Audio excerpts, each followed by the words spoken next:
সাতটা যুবকের ডাক দিয়া যে মাত্র জালিম বাদশার সামনে নিয়ে দাঁড় করাইছে, আল্লাহ কয় ওয়ারাবাতনা আলা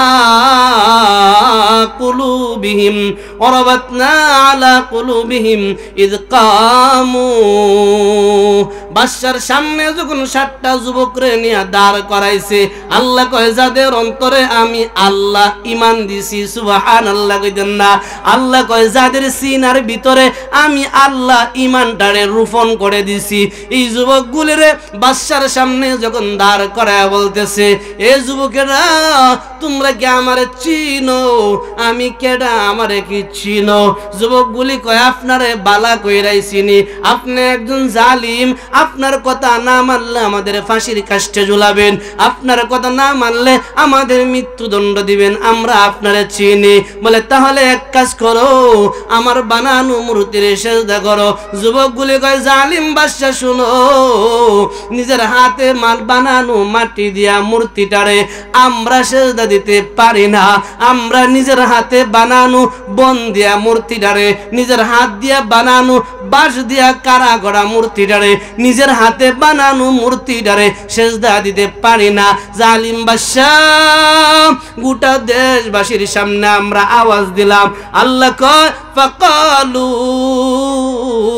এই যুবকগুলি কয় রব্বুনা রব্বুস সামাওয়াতি ওয়াল আরদ, কন্যা সুবহানাল্লাহ। যুবকগুলি জালিম বাদশার সামনে দাঁড়ায়া একটা আওয়াজ চায়রা দিয়া কয়, জালিম বাদশা জানো আমরা গোটা দেশবাসীর সামনে তোমার সামনে স্বীকৃতি দিয়া গেলাম, সেজদা যদি দেওয়া লাগে আসমান জমিনের মালিক রে সেজদা দিব, আসমান জমিনের মালিক ছাড়া ভিন্ন কাউকে সেজদা দিব না। আল্লাহ তাআলা 15 দিন পরে জিবরাইল ডাক দেয়া কয়, জিবরাইল যাও যাও আমার বন্ধুরে গিয়া জানায় দাও, আমার বন্ধু যেন মন দুর্বল না করে, আমি আল্লাহর ইশারা ছাড়া কিচ্ছু হয় না, আমি আল্লাহ যা বলায় আমার দোস্ত তাই বলতে পারে। আমার বন্ধুর সামনে আসহাবে কাহাফের ফুল ঘটনাটা আমি আল্লাহর পক্ষ থেকে লইয়া যাও। কারণ আমাদের নবীর নিজের মন গড়ায় কিচ্ছু কইতে পারতো না, কি কোন পারবো? পারছে না, পারতো না, পারেও নাই। যা বলছে সব আল্লাহর ইশারায়। কোন কার ইশারায়? আমার বাসা বুঝতেছেন, মাইকের লোড টানতেছে একটু, আর আমারও সমস্যা করতেছে, একটা মাইর আইছে আরো মারতে, বুঝুন? ওই যে যা নবী কয় সব কার ইশারা? আপনারা জানেন, গত বছরও বলছিলাম মনে হয়, পয়গম্বর যখন বাইতুল মুকাদ্দাস থেকে আসছে, আবু জাহিল কয় বাতিজা গেছিলা হাসানি, হাসা যদি যাই তাই কথা কও তো বাইতুল মুকাদ্দাসের দরজা কয়টা, জানালা কয়টা, সিঁড়ি কয়টা? আল্লাহর নবী চৌকের পানি ফালায়া ফালায়া কয়, আল্লাহ আমি তো যাই নাই, তুমি নিছো, কন্যা সুবহানাল্লাহ। আমি যাই নাই, তুমি নিছো। আমি দরজা গনতে যাই নাই, জানালা গনতে যাই নাই, আমি সিঁড়ি গনতে যাই নাই, আমি গিয়েছিলাম তোমার কুদরতি দিদার দর্শন করার জন্য, তোমার সাথে মুলাকাত করার জন্য। আল্লাহ এত বড় বেইজ্জতি করবো আমি বরদাস্ত করতে পারি না। আল্লাহ কয় জিবরাইল যাও যাও আমার বন্ধুর চৌকের সামনে গোটা বাইতুল মুকাদ্দাসটারে তোমার হাতের তালায় করে নিয়ে যাও। আমার দোস্ত দরজাগুলি গইনা গইনা, জানালাগুলি গইনা গইনা, সিঁড়িগুলি গইনা গইনা, প্রয়োজনে এক একটা ইট গইনা গইনা আমার দোস্ত বইলা দিবে। এরপর আমার দুস্থ বেইজ্জতি হবে, আমি আল্লাহ বরদাস্ত করতে পারি না। এজন্যই দেখবেন শুধু বাংলার জমিনে না, পৃথিবীর যেই কোনো প্রান্তে যেই কোনো বিজর্মা, যেই কোনো নাস্তিক, যেই কোনো কুলাঙ্গার, যেই কোনো হারামজাদা আমাদের নবীর নিয়ে কটাক্ষ করার পরে আমার আল্লাহ বরদাস্ত করে না, এর উপযুক্ত শাস্তি আল্লাহ দুনিয়াতেই দিয়া দেয়। দুনিয়াতে আল্লাহ দেলা, কিন্তু আল্লাহরে গালি দিলে এত সহজ আল্লাহ ধরে না, এটাই নিয়ম। আল্লাহরে যখন কিছু নাস্তিকরা যখন কটাক্ষ করে, আল্লাহ এত সহজে ধরে না, কিন্তু আল্লাহর বন্ধুরে কিছু করলে সাথে সাথে ধরে না। কারণ এটাই নিয়ম, আমারে গালি দিবে দে, আমার বন্ধুরে কেন আমার সামনে বেইজ্জতি করবি, বরদাস্ত করতে পারি নাই। আবু জাহিল আর মুহাম্মদ, কে কইছে তুমি বাইতুল মুকাদ্দাস গেছো, দরজা জানালা কইতারো না। আল্লাহর নবী যখন গইনা গইনা কইতেছে, বুঝছি মুহাম্মদ জাদু করছে। নাউজুবিল্লাহি মিন যালিক। মুহাম্মদ এনো জাদু করে লাইছে, আবু জাহিলের কামে আছেন, যেটাই প্রমাণ করে তো করে জাদু করছে। জিবরাইল যাও, আমার বন্ধু একদিন টাইম দিছিল, আমি আল্লাহ 15 দিন পিছাইলাম। আমি আল্লাহ আমার বন্ধুরে বেইজ্জতি করতে চাই না। যাও আমার বন্ধুর কাছে সূরা ফুল কাফ সূরাটা লইয়া যাও। সুবহানাল্লাহ। আল্লাহ তাআলার পয়গম্বরের সামনে জিবরাইল আইসা ডাক দিয়া কয়, নবী আমার, আপনি কে এই ব্যাপারে এতটা দুর্বল হয়ে গেছেন? শুনেন শুনেন আল্লাহ কি কয়। আল্লাহ কয়, নাহনু নাকুসু আলাইকা নাবাহুম বিল হক। কন্না সুবহানাল্লাহ। আল্লাহ তাআলা ডাক দিয়া কয়, বন্ধু আমার, তোমারে প্রশ্ন করেছে আসহাবে কাফ বা আসহাবে রাকিমের ব্যাপারে, এই ব্যাপারে কিছু বলার জন্য তোমারে বলছে। দোস্ত আমার, সেই দিন তো তুমি সেই জায়গায় ছিলা না, তুমি তো সেই জায়গায় উপস্থিত ছিলা না, তুমি জানো না আমি আল্লাহর সব জানা আছে। বলেন তো, আজ থেকে হাজার হাজার বছর আগে কি ঘটছে আল্লাহর স্মরণ আছে না নাই? বুঝতেছেননি? আজ থেকে হাজার হাজার বছর আগে কি ঘটনা ঘটছে আল্লাহর স্মরণ আছে না নাই? আরো যদি হাজার বছর দুনিয়া থাকে, এরপরে কি হইব আল্লাহর জানা আছে না নাই? আল্লাহ কয়, দোস্ত আমার, আজ থেকে প্রায় 700 বছর আগে দুনিয়ায় একটা ঘটনা ঘটছিল আসহাবে কাফের নাম দিয়া। এই সময় তুমি ছিলা না, তোমার এই ব্যাপারে জানা নাই, তুমি বলছো তাদেরকে বইলা দিবা। বন্ধু, নাহনু নাকুসু আলাইকা নাবাহুম বিল হক। আমি আল্লাহ ওই ঘটনাটা পরিপূর্ণ সত্য সত্য তোমারে জানায় দিচ্ছি। আমরা তো কিচ্ছা কাহিনী শুনলে মিথ্যার আশ্রয় থাকে না? ছোটবেলা দেখছি, হয়তো আপনার মুরব্বীরা কইতে পারবো, গ্রামে গ্রামে কিচ্ছা হইতো, বালিশ লইয়া ফুতুল লইয়া কি সুন্দর মতিলালের কিচ্ছা কইতো, সারা রাত কান্ত, সকালে কইতে কি কইছিলাম আমার তো মনে নাই। কারণ যা কইছে সব মিস কথা। দেখেন 10টা মিস কথা কইলে 8 নাম্বারটা কি কইছেন মনে থাকে না, কারণ মিথ্যা যে। কিন্তু সত্যটা যদি 100টাও আল্লাহ তাআলা স্মরণ করাইয়া দেয়। আল্লাহ বলে, বান্দা, আল্লাহ তাআলা তার নবীরে ডাক দিয়া কই, দোস্ত আমার, নাহনু নাকুসু আলাইকা নাবাহুম বিল হক। আমি আল্লাহ তাআলা তোমারে সত্য সত্য ঘটনাটা জানায় দিচ্ছি। শোনো নবী আমার, ইন্নাহুম ফিতিয়াতুন আমানু বিরাব্বিহিম, ইন্নাহুম ফিতিয়াতুন আমানু বিরাব্বিহিম ওয়াজিদনাহুম হুদা। কন্না সুবহানাল্লাহ। আল্লাহ বলে, দোস্ত আমার, সেই দিনের ঘটনাটা দেশের সবাইরে নিয়ে ঘটে নাই, মাত্র কয়েকটা যুবকরে টার্গেট করে ঘটনাটা ঘটছে, মাত্র কয়েকটা যুবকরে টার্গেট করে ঘটনাটা ঘটছে। বলেন তো, আল ফালাহ ইসলামী যুব সংঘের মাঝে সিরাজপুরের সব যুবকরা কি আছে? সব যুবকরা কি সংগঠন আছে? না, ওই তো নাই, তো না, থাকতো না, এটাই স্বাভাবিক। আল্লাহ কয়, ইন্নাহুম ফিতিয়াতুন আমানু বিরাব্বিহিম ওয়াজিদনাহুম হুদা। আমি আল্লাহ সেই জামানায় শুধুমাত্র কয়েকটা যুবকের অন্তরের ভিতরে ঈমান নামক দৌলত দিয়েছিলাম, ঈমান নামক নূর তাদের অন্তরের মাঝে দিয়েছিলাম, হেদায়েত নামক নূর তাদের অন্তরে দিয়েছিলাম। এই কয়েকটা যুবক এক আল্লাহর দাওয়াতের পক্ষে ছিল, এক আল্লাহর গোলামির পক্ষে ছিল, সারা দেশ জালিমের পক্ষে ছিল। আল্লাহ কয়, এই যুবকদের পক্ষে বিজয়ের মালা আমি আল্লাহ দিয়া দিছি। কি ঘটনা? আল্লাহ বলে, জানো পয়গম্বর জানো, আজ থেকে দুনিয়াতে একজন বাদশা ছিল, যার নাম ছিল দাকিয়ুনুস। সে ছিল বড় একজন জালিম।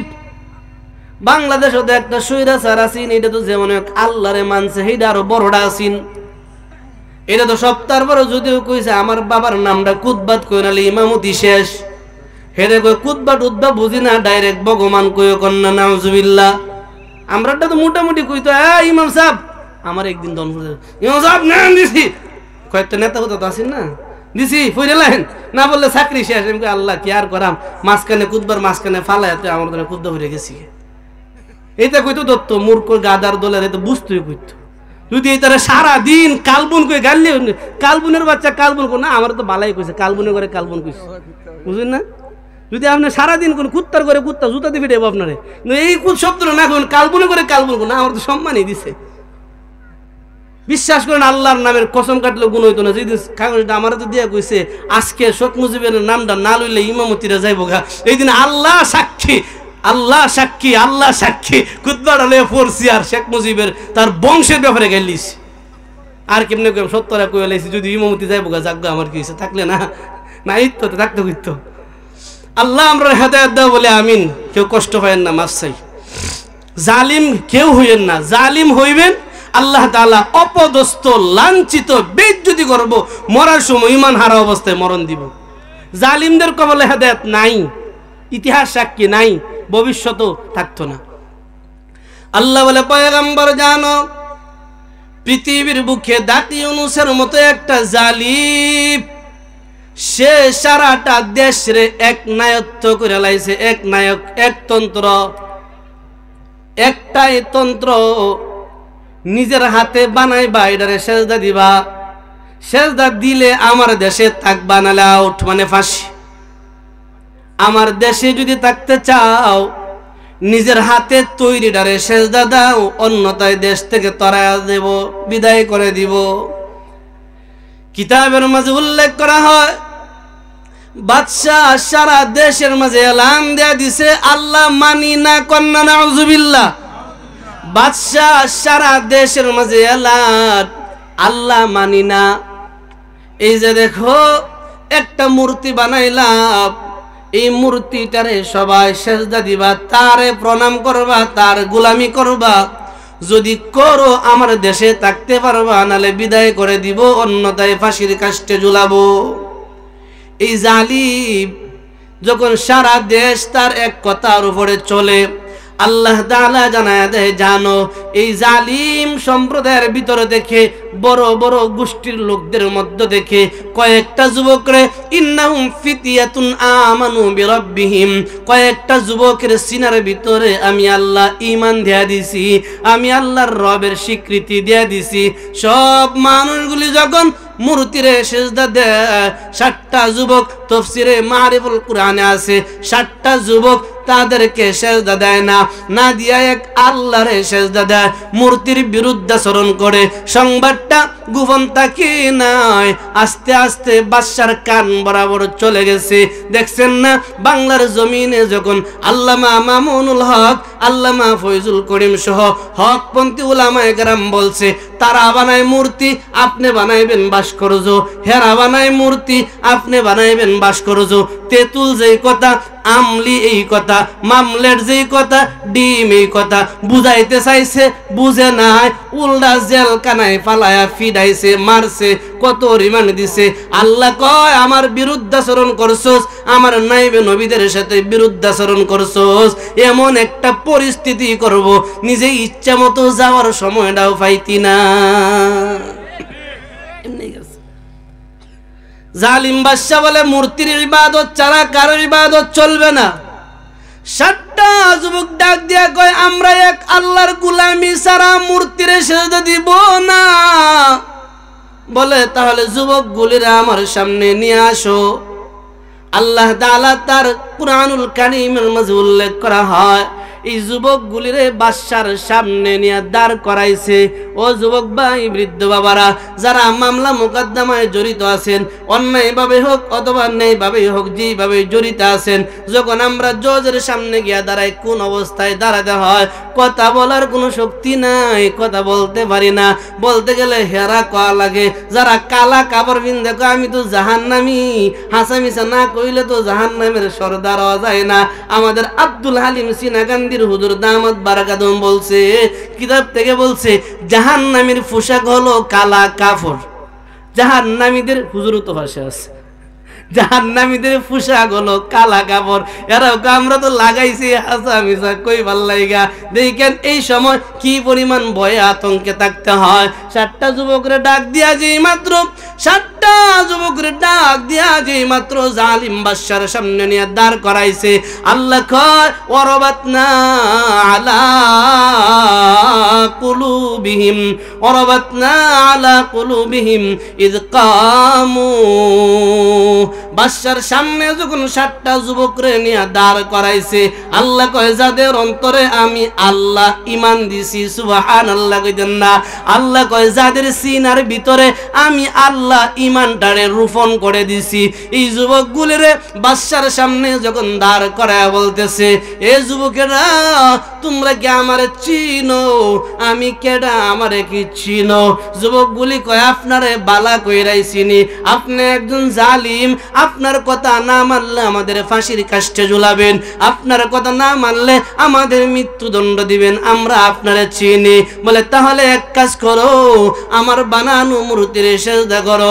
যুবকগুলি কয় জালিম বাদশা শুনো, নিজের হাতে বানানো মাটি দিয়া মূর্তিটারে আমরা সেজদা দিতে পারি না, আমরা নিজের হাতে বানানো বন দিয়া মূর্তিটারে, নিজের হাত দিয়া বানানো বাঁশ দিয়া কারা গড়া মূর্তিটারে, নিজের হাতে বানানো মূর্তিটারে সেজদা দিতে পারি না।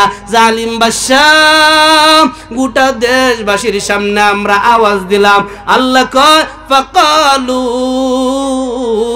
এই যুবকগুলি কয় রব্বুনা রব্বুস সামাওয়াতি ওয়াল আরদ, কন্যা সুবহানাল্লাহ। যুবকগুলি জালিম বাদশার সামনে দাঁড়ায়া একটা আওয়াজ চায়রা দিয়া কয়, জালিম বাদশা জানো আমরা গোটা দেশবাসীর সামনে তোমার সামনে স্বীকৃতি দিয়া গেলাম, সেজদা যদি দেওয়া লাগে আসমান জমিনের মালিক রে সেজদা দিব, আসমান জমিনের মালিক ছাড়া ভিন্ন কাউকে সেজদা দিব না। সুবহানাল্লাহ, সুবহানাল্লাহ। আল্লাহ এদের কথা এরা যেভাবে বলছে ঠিক ওইভাবেই কালামের মাঝে উল্লেখ করে রাখা, ফাকালু রব্বানা, ফাকালু রব্বুনা রব্বুস সামাওয়াতি ওয়াল আরদ লান নাদউ মিন দুনিহি ইলাহা ইলাহাল লাকাদ কুলনা ইযান শাতাতা। ওই যুবকগুলি ডাক দিয়ে কই, জালিম বাদশা শুনো, এক আল্লাহ ছাড়া যদি আর কাউকে সেজদা দেয় এইটাই পথভ্রষ্টতা। সুবহানাল্লাহ। চিন্তা করেছেন বৃদ্ধ বাবারা, যুবক ভাইয়ারা কোন জায়গায় দাঁড়ায়া দাঁড়ায়া স্বীকৃতি দেয় জালিম বাদশার সামনে দাঁড়ায়া।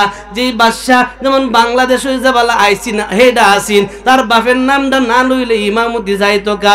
এই সময় যারা বাপের নামটা না লইছে বড় একটা জিহাদ করছে, যেই সময় ভাস্কর্যের বিরুদ্ধে কথা বইলা, সিরাজপুরের মাঠে কথা বইলা, দনপুর যাওয়ার আগে দেখা যায় ইমামতি যায় যায় যায়। ঠিক এই সময় যদি বলতে পারছি আল্লাহ তাআলার কাছে পরে হুজুর আছে, আচ্ছা আল্লাহ তাআলা আমি সহ আমাদের সবাইরে কবুল করুক, বলি না আমিন। আল্লাহ তাআলা